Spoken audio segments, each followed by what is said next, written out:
Atropelamento e morte de ciclista de 13 anos reacende antiga discussão em Criciúma. Câmara dos Deputados analisou o projeto de lei que altera regras de trânsito no Brasil. Atual chefe da Casa Civil catarinense é citado em depoimento e será ouvido por deputados estaduais na CPI dos respiradores artificiais. Alerta de tsunami após forte terremoto no México. Coreia do Norte suspende planos de ação militar contra a Coreia do Sul. Maior teatro de Barcelona reabriu, só que desta vez para um público inusitado.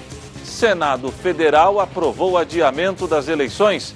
E ainda, número de casos de Covid-19 segue crescendo no Brasil e muitas pessoas estão em busca de testes para saber se está com a doença. As principais notícias do dia você confere a partir de agora. No ar pela TV Primavera de Criciúma, Informe Região.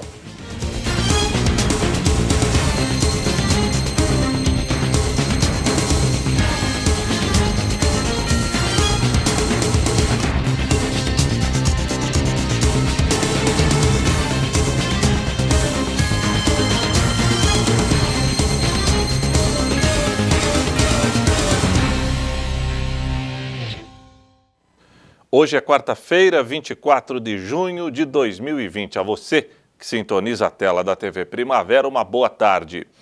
Uma tragédia registrada no início da noite de ontem, onde um ciclista de apenas 13 anos morreu após ser atropelado por um ônibus na Avenida Centenário, reacendeu uma velha discussão no município. Confira na reportagem de Débora Correia. Um acidente com morte foi registrado no fim da tarde desta terça-feira na Avenida Centenário, em Criciúma. Um ciclista de 13 anos pedalava próximo ao terminal central quando acabou atingido por um ônibus do transporte coletivo local. A criança morreu na hora. Segundo testemunhas, ele andava de bicicleta na calçada, mas se desequilibrou e caiu na pista do ônibus. Durante a noite, o grupo Forquilinha emitiu uma nota lamentando o acidente e reiterando que a empresa está realizando todo o acompanhamento da família, além de investigar o caso. A tragédia reacendeu um velho debate, a necessidade de uma ciclovia em Criciúma. No início da noite, dezenas de ciclistas realizaram uma manifestação no local. Aí tem aquela questão, o menino estava na calçada, o menino estava no corredor amarelo. Não, isso não importa onde o menino estava, o menino partiu. Né? Agora eu te pergunto, se tivesse uma ciclovia, certamente ele estaria na ciclovia. Ele poderia cair na ciclovia, né? E não cairia no amarelinho. Agora, a questão de quem é o culpado é de nós não termos ciclovia em Criciúma. O verdadeiro culpado é a falta de ciclovia em Criciúma. João lembra que as discussões sobre a ciclovia já haviam se intensificado nos últimos meses, após a realização de um grande passeio ciclístico em janeiro, que reivindicou a implantação. A gente começou a estreitar mais o espaço entre a comissão da ciclovia junto com o Paço Municipal. Houve umas conversações, a própria reitora da Unesc também entrou em pauta e, inclusive, a nossa responsável do projeto, que está acompanhando, é a Suelen, da Unesc, também está nesse projeto, né? E esteve com a gente na prefeitura. E a gente, então, a partir desse princípio, a gente ficou discutindo, conversando a respeito do assunto. Só que, em meio a tudo isso, veio a pandemia em março.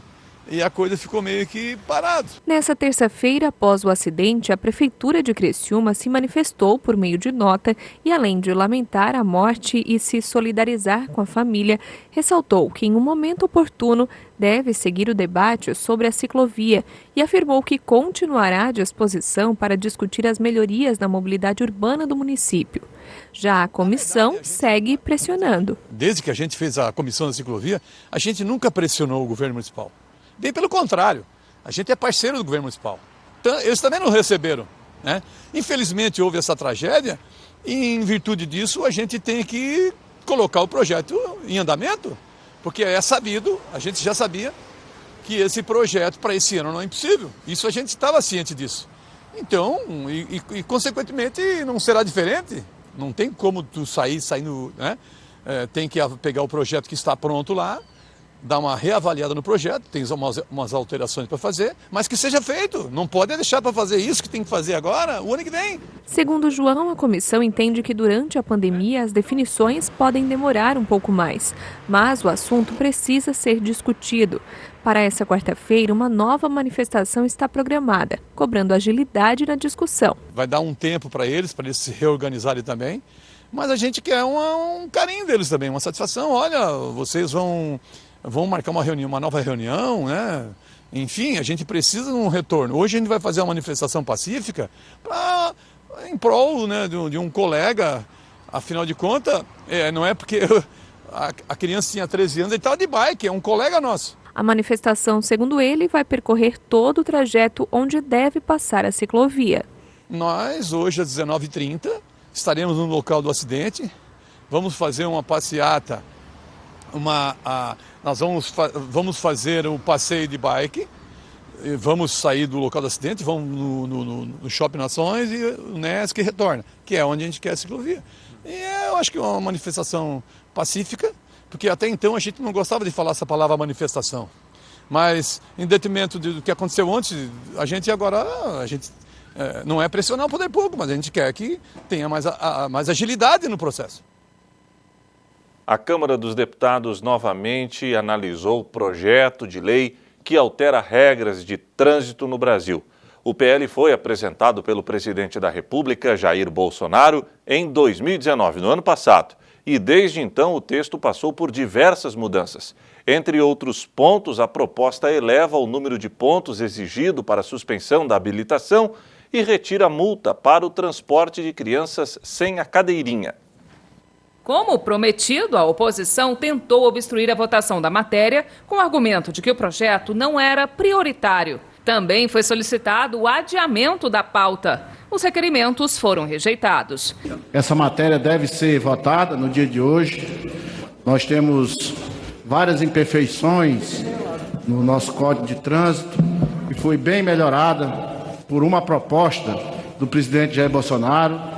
Nós vamos votar sim pelo adiamento, enfim, em função, presidente, de que esse tema não tem a relevância, não tem a urgência, não tem a importância de um tema como é o coronavírus, que esse deveria estar na pauta. Em que pese a matéria não ter uma relação direta com a pandemia, nós não vemos objeção em votar o projeto.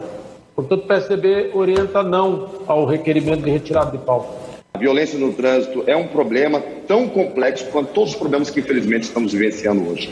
Então, votar essa matéria hoje é sim dar uma resposta para a sociedade de que a Câmara dos Deputados não está focada exclusivamente no coronavírus, mas também em matérias que fazem parte do dia a dia de todos os brasileiros. O projeto de lei que altera as regras de trânsito no Brasil foi apresentado pelo governo federal em junho do ano passado, com o próprio presidente Jair Bolsonaro indo pessoalmente à Câmara fazer a entrega do texto. É um projeto que parece que é simples, mas atinge todo o Brasil. Porque todo mundo ou é motorista ou anda de uma forma ou de outra em um veículo automotor. Em parte, esse projeto veio de ideias do próprio presidente da Câmara e, como muito importante, a gente passa de 5 para 10 anos a validade da carteira de motorista, passa para de 20 para 40 o ponto para perder a carteira de motorista. O PL, relatado pelo deputado Juscelino Filho, do DEM, recebeu 228 emendas. Dessas, 110 foram incorporadas ao projeto. De certa forma, o PL número 3267 de 2019 guarda essa mesma característica.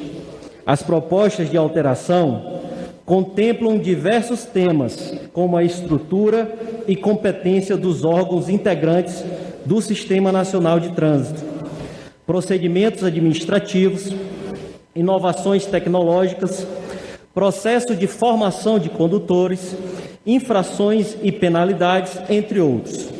Todavia, a presente proposição reveste-se de importante particularidade, a iniciativa do Poder Executivo. O aumento de 20 para 40 pontos para a suspensão da carteira de habilitação foi um dos itens mais controversos do texto. O relator sugeriu uma escala com 3 limites de pontuação para que o motorista tenha a CNH suspensa, com 20 pontos se o condutor tiver 2 ou mais infrações gravíssimas, 30 pontos se tiver apenas uma infração gravíssima ou 40 pontos se não constar entre as suas infrações nenhuma infração gravíssima. Outro ponto bastante discutido foi a proposta para retirar a multa de quem transportar crianças sem o uso das cadeirinhas. Atualmente, uma resolução do Conselho Nacional de Trânsito detalha qual equipamento é apropriado de acordo com a idade da criança. Em seu parecer, o relator, além de manter a multa, endureceu as regras para o transporte de crianças no carro. O projeto de lei também trata da ampliação do prazo de renovação da carteira de habilitação. Ficou assim: 10 anos para o motorista com menos de 50 anos, 5 para quem tem entre 50 e 70 anos e 3 anos para o condutor acima dos 70. Para o motorista que exerce atividade remunerada com o veículo, esse prazo é diferente: 5 anos para quem tem menos de 70 anos e 3 para os motoristas acima dos 70. Ao texto também foi adicionada a regulamentação do tráfego de motocicletas pelo corredor quando o trânsito estiver parado e lento, porém com velocidade compatível à segurança dos pedestres e demais veículos. E foi mantido o que dizia o projeto do Executivo sobre a obrigatoriedade de manter os faróis acesos durante o dia, estabelecendo, no entanto, que a multa por descumprimento, nesse caso, seria do tipo média. Também foi defendida a manutenção do exame toxicológico, como está no Código de Trânsito Brasileiro. Que pese o relator ter feito um esforço, e já foi falado, foi antecipado aqui por vários colegas que me antecederam, no que concerne a questão das cadeirinhas, dos exames, ainda tem questões desse projeto que é de grande relevância que nós deveríamos estar discutindo. A questão das clínicas que vão dar a aptidão psicotécnica, né? Dos profissionais que estão hábeis para isso. Não pode qualquer médico ficar dando aptidão para a pessoa poder ir ao volante. Vamos dizer, a inapropriedade deste momento para a gente poder discutir essa regularização desse projeto. Importante esse PL 3267, senhor presidente, porque moderniza o Código de Trânsito brasileiro. Esse PL visa desburocratizar a vida dos motoristas e facilitar o trabalho dos profissionais de trânsito. Entendo que a punição sem a educação não foi eficaz ao longo dos anos. Temos que ter um sistema mais operacional, mas sempre priorizando a proteção dos cidadãos. Além de passar pela Câmara, o texto também precisa ser avaliado pelo Senado. O presidente Jair Bolsonaro chegou a dizer que vetará o projeto caso o Congresso aprove a versão elaborada pelo relator. Contudo, lembrou que os parlamentares poderão derrubar um eventual veto. Lamento o relator ter se posicionado dessa maneira. Estamos buscando contato com ele, conversei com ele já uma vez. E no mais, ele acolheu 101 emendas.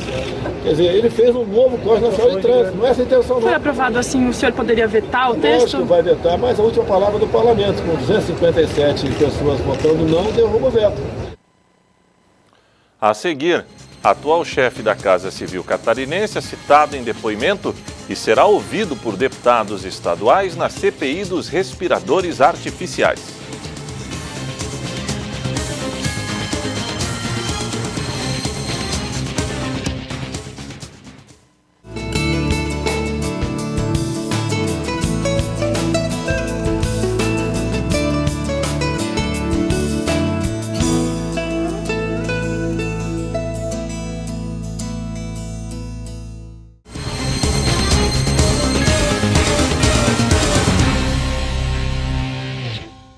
O atual chefe da Casa Civil catarinense foi citado em depoimento e será ouvido por deputados estaduais durante a CPI dos respiradores artificiais. Confira. O Controlador-Geral do Estado voltou a depor na Comissão Parlamentar de Inquérito, a CPI, que apura a compra de 200 respiradores pulmonares pelo governo catarinense. Ele já havia prestado depoimento no dia 21 de maio. Um dos novos questionamentos feitos pelos deputados foi sobre o andamento da investigação conduzida por uma comissão interna da Controladoria Geral do Estado. O controlador não quis adiantar as informações. A investigação preliminar está em análise final, deve estar saindo até quinta-feira.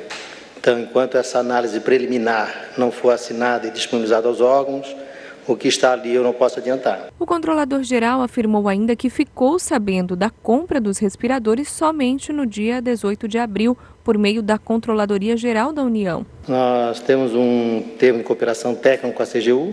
A CGU está fazendo o monitoramento do portal de transparência, né?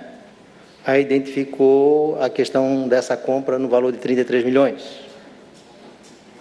Ele passou querendo tirar mais informações a respeito do assunto. Ele abriu o processo, viu que o processo tinha algumas fragilidades.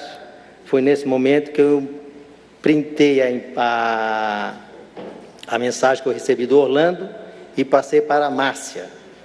E a Márcia, no dia 18, ela me mandou o processo. Ele também foi questionado sobre o motivo de uma reunião entre ele, a controladora-geral adjunta e a servidora Márcia Pauli, no escritório particular dele. A reunião estava marcada no mesmo dia em que o governador anunciou a exoneração de Márcia do cargo de superintendente de gestão administrativa da Secretaria de Saúde. Por que no dia que o governador foi fazer a live dele no final da tarde e que ia anunciar a saída da Márcia, por que o senhor chamou no seu escritório no bairro Trindade a Márcia, deixou ela lá com a adjunta e foi para a live e deixou ela lá? Por que o senhor fez isso? Não, na realidade, quem pediu a reunião foi a própria Márcia. Ela disse aqui que não, ela foi chamada pelo senhor. Não, ela que pediu a reunião. Estava a reunião agendada, aí que veio a reunião com o governador.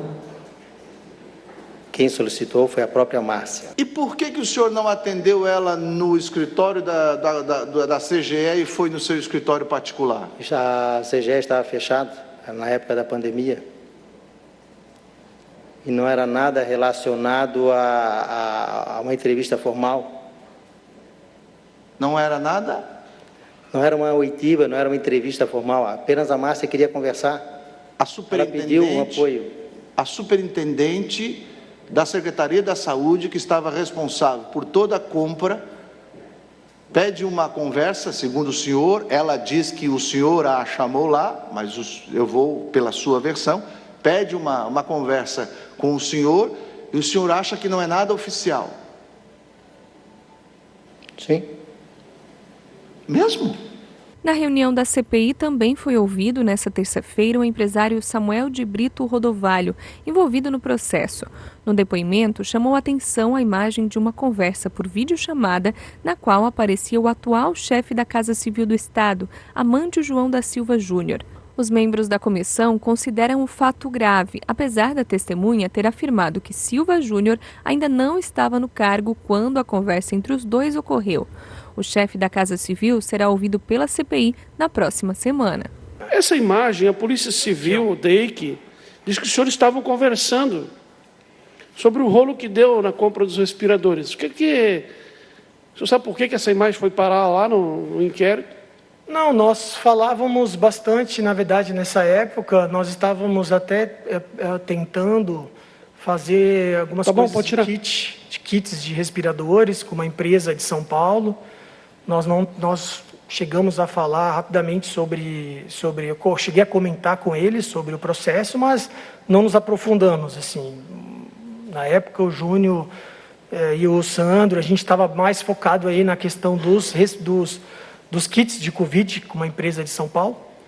Então, a gente estava tentando fazer negócios de outras coisas, do kit. O senhor conversava com o secretário da Casa Civil? Ele não era no momento, né? Pois é, mas hoje ele é. Mas eu não tenho contato com ele há muito tempo já. O senhor sabe o que o Ministério Público está dizendo?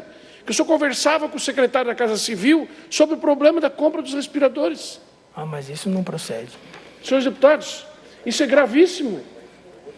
Aqui o secretário da Casa Civil conversando com o indiciado em grupo de WhatsApp por mensagem.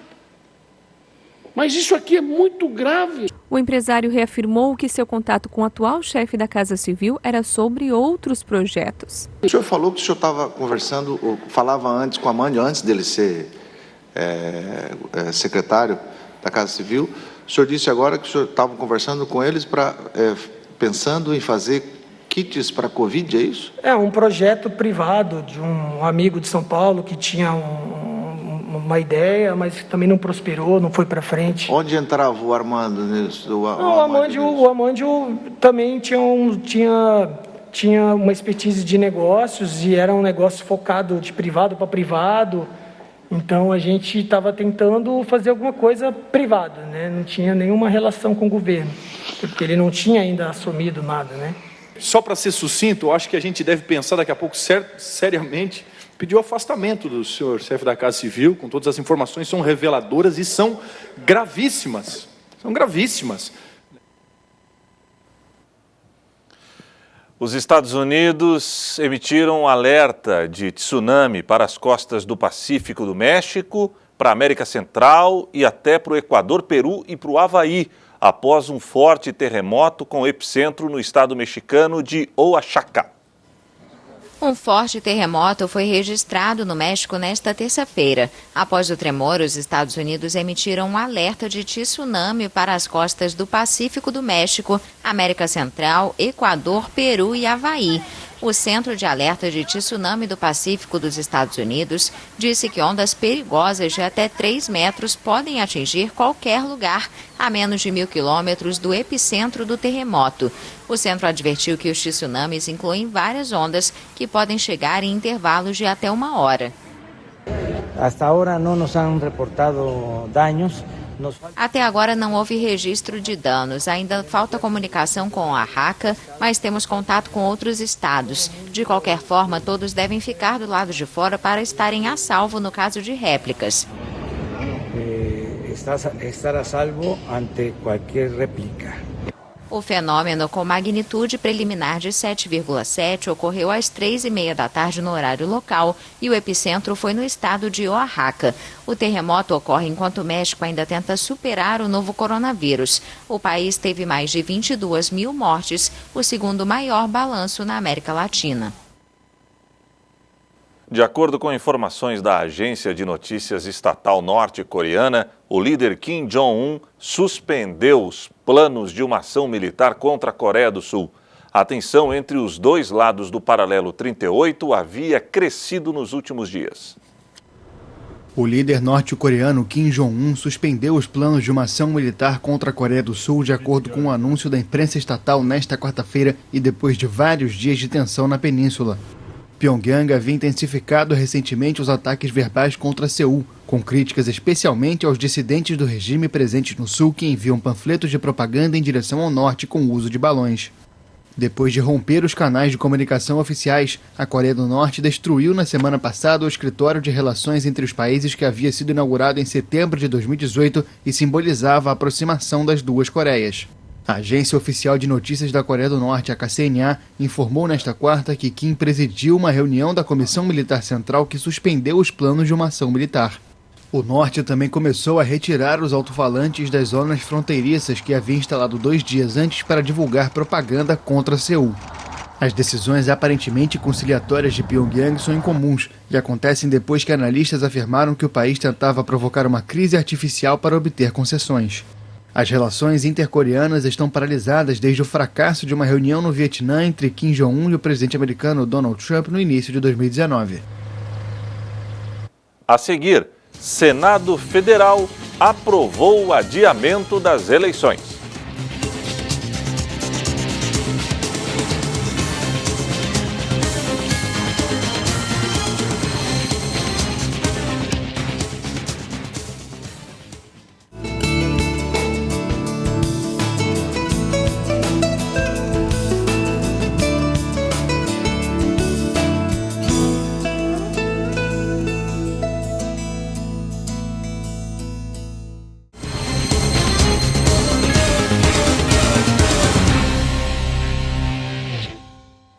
O Senado aprovou o adiamento das eleições. A nova data foi agendada para o feriado de 15 de novembro. Agora, o texto segue para a Câmara Federal. O Senado aprovou na sessão desta terça-feira o adiamento do primeiro turno das eleições municipais de 4 de outubro para o dia 15 de novembro. Assim, a data do segundo turno passa para o dia 29 de novembro. A proposta de emenda à Constituição, a PEC, sobre o tema, foi votada em 2 turnos na sessão e agora segue para a Câmara dos Deputados. Por se tratar de uma PEC, são necessários 3/5 de votos favoráveis em 2 turnos. No Senado, são 49 votos. Na Câmara, 308 votos.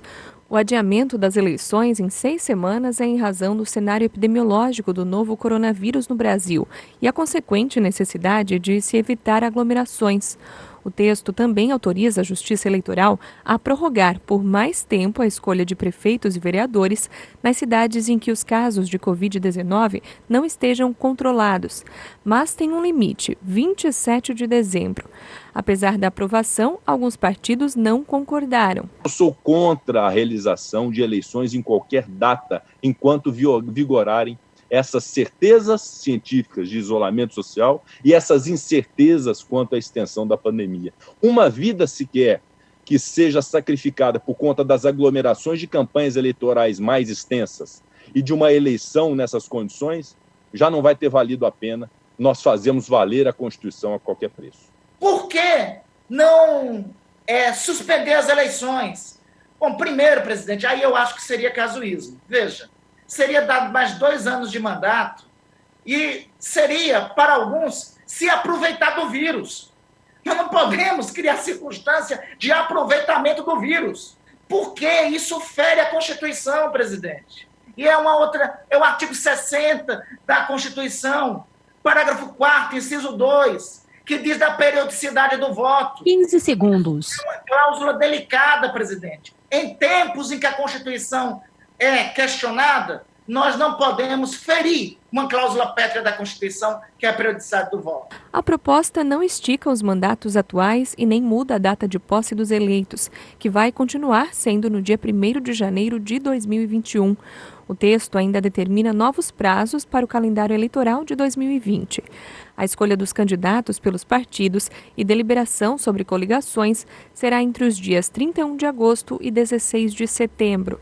Até o dia 26 de setembro, ficou o prazo para partidos e coligações solicitarem à Justiça Eleitoral o registro das candidaturas. A partir dessa data, começa também a propaganda eleitoral. Já no dia 27 de outubro, acaba o prazo para a divulgação de relatório discriminando transferências para o fundo partidário e recursos recebidos em dinheiro. 15 de dezembro é a data limite para entrega na Justiça Eleitoral das prestações de contas das campanhas. No dia 18 de dezembro, ocorre a diplomação dos eleitos. A PEC autoriza ainda o Tribunal Superior Eleitoral, o TSE, a alterar o horário de votação, se necessário, de acordo com a condição sanitária de cada município. Construímos juntos uma emenda constitucional que vai proporcionar a preservação da vida dos brasileiros, cuidar da saúde das pessoas nesse momento de dificuldade, mas ao mesmo tempo proteger a democracia. O número de casos de Covid-19 segue crescendo no Brasil e muitas pessoas estão em busca de testes para saber se estão com a doença. No entanto, a maioria dos testes disponíveis no mercado só identifica se a pessoa está infectada.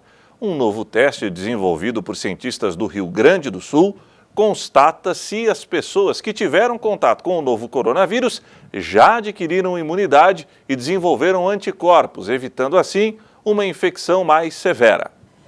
Com a disseminação do novo coronavírus, muita gente tem feito teste rápido, que identifica em pouco tempo se houve ou não a contaminação com o vírus. A Aline fez e o resultado deu negativo. Eu achei confiável porque eram testes que estavam sendo feitos sob responsabilidade de uma determinada prefeitura da cidade onde eu trabalho, onde é a sede da minha empresa, e aí por isso todos os funcionários fizeram. E eles identificaram vários casos positivos, normalmente de pessoas assintomáticas, e aí, enfim, isso me deu segurança de achar que esse teste que eu fiz é seguro também. Mas um novo teste produzido por um laboratório no Rio Grande do Sul promete um resultado mais eficaz que os testes rápidos, vendidos em farmácias, por exemplo. Os cientistas que desenvolveram o teste dizem que ele é 98,5% seguro, enquanto os testes rápidos podem ter uma margem de erro de até 30%. Ou seja, chegam a dar 70% de resultados falsos negativos.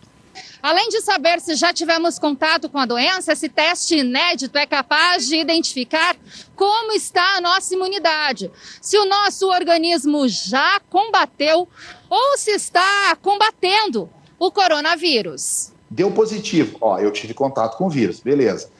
Tá com níveis elevados de anticorpos, isso aí tu vai dizer o quê? Que tu está desenvolvendo imunidade para te defender daquele vírus. Isso é muito importante. Mas o que esse teste tem de diferente do teste rápido é que a tecnologia aplicada indica se a pessoa desenvolveu anticorpos contra a proteína do coronavírus e a quantidade de anticorpos que foi produzida. Essa é a grande diferença para os outros exames. Porque quando, por exemplo, tu tem um paciente com sintomatologia, com febre, dor no corpo, tu está pensando que ele está com infecção pelo coronavírus, tá? Pelo Covid-19.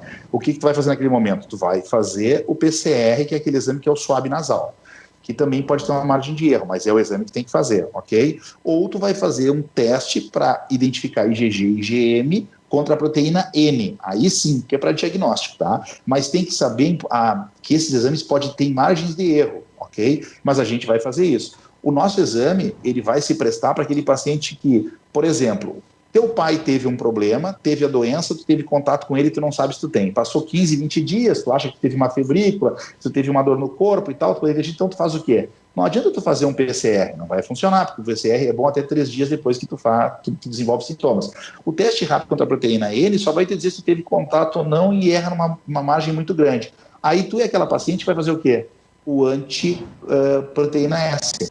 Vai fazer o imuno S-COVID-19, que é o nome do teste. Tá? E esse teste vai te dizer o quê? Se tu teve contato e se tu desenvolveu imunidade contra a doença.